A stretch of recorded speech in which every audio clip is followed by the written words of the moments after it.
Chicken இந்த க்ரீமியை பாருங்கள் இப்படி தான் இருக்கா. சூப்பராக இருக்கும்.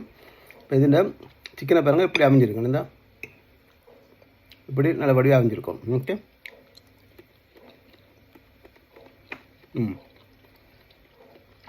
நல்ல டெண்டராக சோஸ்லாம் நல்லா ஊறி இருக்குது, நல்லா சேர்ந்துருக்கு.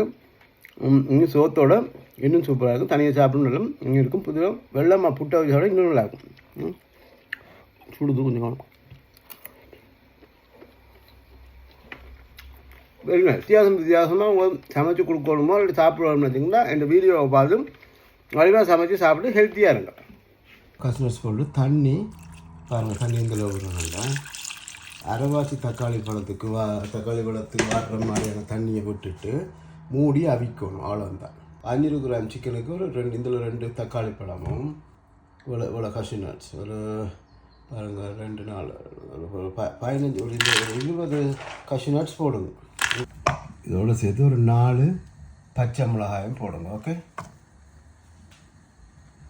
ஒரு 4 பச்சை மிளகாயும் போட்டு இவ்வளோத்தையும் பிளெண்டரில் போட்டு நல்லா அடித்து ஒரு ஃபைன் பேஸ்ட்டாக அடித்து எடுத்து வச்சுக்கொள்ளணும். ஓகே.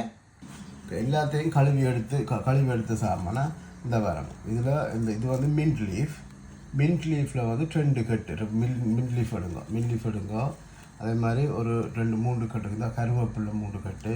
அதே மாதிரி ஒரு 500 கிராம் சிக்கனுக்கு ஒரு கைப்பிடி அளவு கொத்தமல்லியில். ஓகே. அவ்வளோத்தையும் எடுத்துட்டு அதோடு சேர்த்து இந்த ட்ரைட் மெத்தி லீஃப்னு சொல்லி, அதாவது வெந்தய இலையை ஃப்ரை பண்ணி வச்சுருப்பாங்க. அந்த வெந்தய இலை மெத்தி லீஃப் வந்து இந்த ஒரு ஒரு ஒரு ஒரு மேசக்கரண்டி மெத்தி லீஃப் மாதிரி போடணும். ஓகே. இதான் அந்த மெத்தி ட்ரைட், இதான் அந்த மெத்தி லீஃப். சரி பாருங்கள். நல்லெண்ணெய் கொஞ்சம் சாடையாக நுரைச்சி கொண்டு வரைக்க இந்தளவு கடுகு, பெருஞ்சீரகம் கொஞ்சம், நச்சீரகம் கொஞ்சம், இந்த ஃப்ரெஷ்ஷாக போடுற 2 ஏலக்காய்,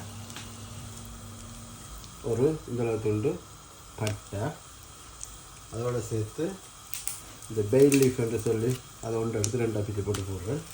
ஒரு 4 துண்டு ரம்பை கருவேப்பிலை மூணு போட்டுருந்தீங்கன்னா வெடிக்கும்.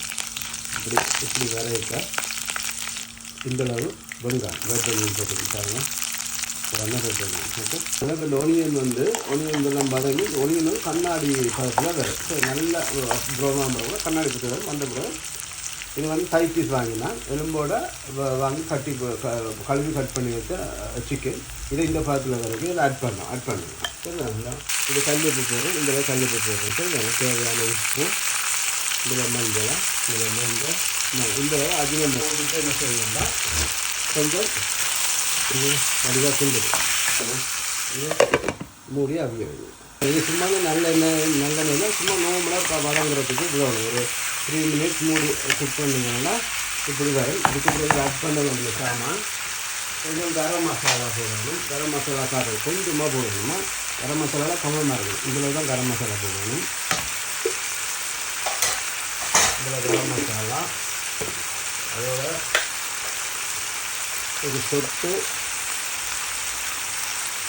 ஏலக்காய் பவுடர். எங்கள் ரெஸ்டாரண்ட் ஜஸ்ட்னா கறித்தூள் அது வந்து ஒரு கரண்டி போடுவோம். ஒரு கரண்டியில் ஒரு கரண்டி மட்டும் போடுவோம். எங்கள் டேஸ்ட்டு இது நார்மலாக இதுக்கு வேறு சாப்பிட்டுக்கிட்டா இது போட மாட்டாங்க. வேறு இடத்துல எதுவும் போட மாட்டாங்க. நான் போடுறதுனால எங்கள் டேஸ்ட்டுக்கு இல்லை நஷ்டம் எடுத்துக்கிட்டு இந்த மிளகுத்தூள் 3/4 கரண்டி ஜிஞ்சர், 1.5 கரண்டி கார்லிக்கு இதுக்கும் போட்டு என்ன செய்யணும், கொஞ்சம் திருப்பி இருக்கா மிக்ஸ் பண்ணி இதுபடி மிக்ஸ் பண்ணி போட்டு இந்த போட்டு மசாலா எல்லாம் சிக்கனோட எல்லாம் செய்கிற மாதிரி மிக்ஸ் பண்ணி போட்டு இதுக்கு இப்போ என்ன செய்யணும்னா இந்த லீஃபெல்லாம் போட்டு அடித்து வச்சுருந்தோம்ல இந்த இருக்கும் அந்த பேஸ்ட் க்ரீனியாக இருக்குல்ல, இந்த ஃபைன்ஸாக இருக்க அந்த பேஸ்ட்டாக ஆட் பண்ணணும். எனக்கு இந்த ஆட் பண்ணுறேன்னா ஆட் பண்ணோம்னா பாருங்கள் இன்னும் ஒரு வித்தியாசமான கலரில் வரும். அதுதான் அப்படி ஆட் பண்ணிடுவோம். மூடி ஒரு 10 மினிட்ஸுக்கு அப்படியே நல்லா ஸ்டீமில் அவிய விடுங்க. அதனால் அடுப்பை குறைக்கணும். அடுப்பை காடுற எப்படி குறைக்கிறது பாருங்களா. இங்கே இந்த அடுப்பில் இப்படி ஃபுல் ஃப்ளேமில் இருக்குது. இதை நீங்கள் ஃபுல் ஃப்ளேமில் வந்து குறைக்கணும். இந்த பார்த்தீங்களா இந்த அளவுக்கு வந்து இந்த அளவுக்கு வந்த பிறகு அது அப்படியே அந்த இதை மூடி அவிய விட்டிங்கன்ற ஸ்லோ ஃபயரில் இப்போ இப்படி தான் இருந்து பாருங்கள். இந்த எண்ணெய் திரண்டு வந்துட்டு எல்லாம் எண்ணெய் திரண்டு இந்த பாத்துக்கு வந்தோன்னா சிக்கன் வந்து 70% குக் பண்ணியிருக்கு. ஓகே, இப்படி சிக்கன் 70% இப்படி குக் பண்ணி இந்த பதத்தில் இருக்கேக்க என்ன செய்யணும்னு சொன்னால் இதுதான் இந்த தக்காளி பழம் மற்றது கஜு நட்ஸ் இதெல்லாம் போட்டு அவிய வச்சு அதுக்கு கார்லிக் ஜிஞ்சர் பேஸ்ட்லாம் போட்டு அவிய வச்சு செஞ்ச பேஸ்ட். இந்த பேஸ்ட்டை இதோட ஆட் பண்ணுவோம்.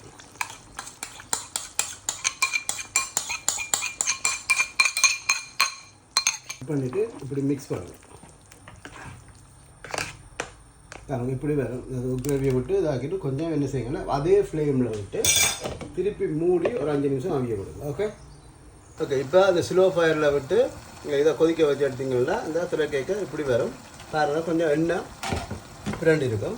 இந்த பதத்துக்கு வந்துட்டுதுன்னா இந்த சிக்கன் கறி ரெடி பாருங்க. இந்த சிக்கனோட அந்த கிரேவியெல்லாம் சேர்ந்துருக்கும். ஓகே, இது சாப்பிட்டு பார்த்தீங்கன்னா நல்ல ஒரு டேஸ்ட்டாக இருக்கும், வித்தியாசமாக இருக்கும். ட்ரை பண்ணி செய்து சாப்பிட்டு பாருங்க. இது முடிய இந்த அளவு ஒனியன் 2 வெங்காயத்தால் கொஞ்சம் இப்படி போட்டு அப்படியே இறக்குனீங்கன்னா பார்க்குறதுக்கு நல்லாயிருக்கும். அப்புறம் சாப்பிடவும் இது சோத்தோட புட்டோட எல்லாம் சாப்பிட தூக்கும். செஞ்சு சாப்பிட்டு பார்த்துட்டு எனக்கு மெசேஜ் பண்ணலாம். செய்யாமல் இந்த கொரியண்டர் சிக்கன் எப்படி இருக்குது இந்த கலரில் தான் வரும். ஒரு லைட் ஆஃப் க்ரீனியாக இருக்கும், வித்தியாசமான டேஸ்ட்டாக இருக்கும். இப்போ தான் டேஸ்ட் பண்ணி பார்ப்போம் எப்படி இருக்குன்ட்டு.